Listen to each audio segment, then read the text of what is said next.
Bismillahirrahmanirrahim. Assalamu alaikum. Welcome to NG Khan Academy ETA Guideline. Post transcriptional modification, किस चीज़ की modification हो रही है?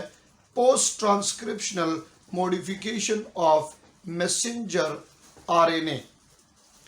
अब ये कौन सी मैसेंजर आरएनए है? गौर से देखिए ज़रा।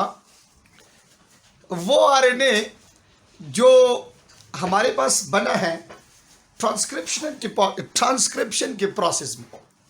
अब जरा गौर से देखिए, एंटीसेंस स्ट्रैंड से जो आरएनए बना था उसकी मॉडिफिकेशन करनी है। भाई मॉडिफिकेशन करते क्यों है? गौर से देखिए जरा और इसको सीखे आप। सपोज करें कि ये आपके पास वो आरएनए है जो बना है डीएनए से, जो डीएनए की कॉपी है। क्लियर?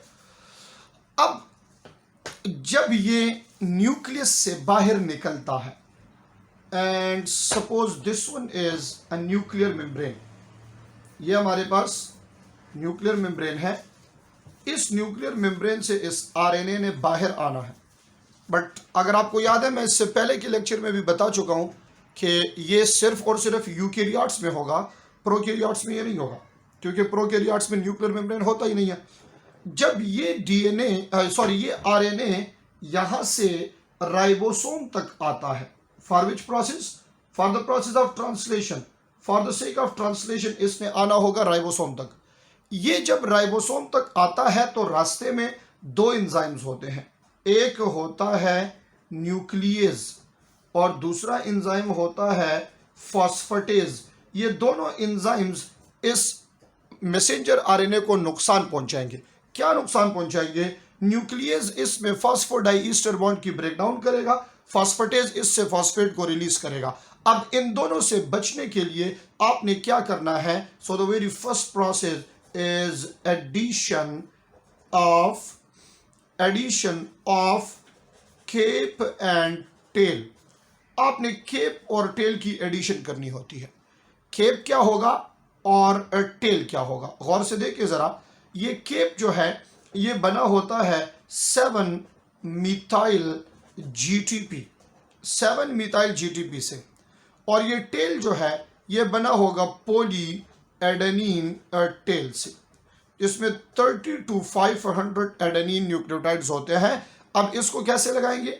गौर करें, यहां आपने ये इसके ऊपर लगा लिया है केप जो कि 7 मिथाइल जीटीपी है, और यहां आपने लगा लिया है पॉली एडेनिन टेल।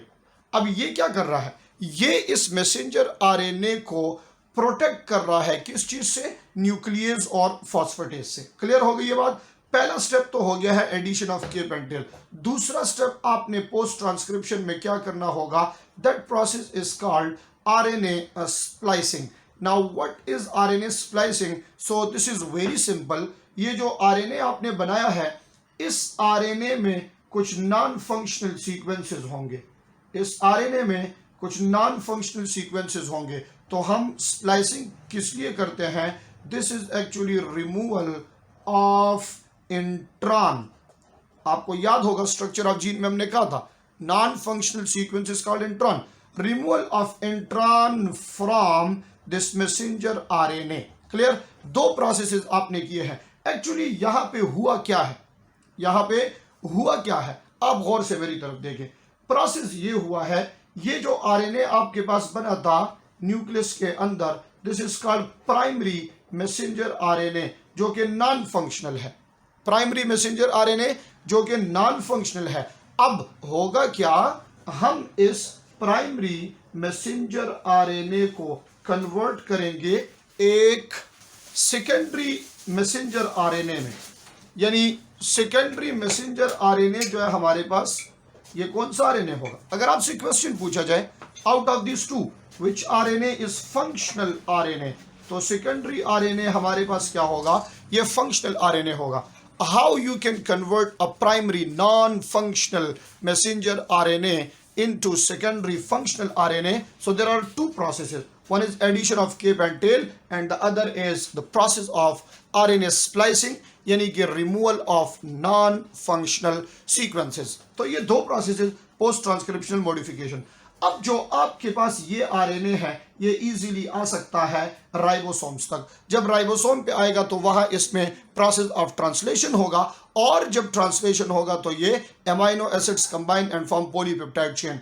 इससे पहले अब आपने एक चीज और क्लियर करनी है, and that is the topic of genetic code, जिसमें कुछ चीज़ें बहुत इंपॉर्टेंट है जो पेपर में अक्सर एमसीक्यूज में पूछे जाते हैं। Entry test point of view से कुछ डीप पॉइंट, कुछ कंसेप्चुअल पॉइंट्स क्लियर करेंगे जेनेटिक कोड के, वो आपने याद करने होंगे, and then we will talk about the process of translation.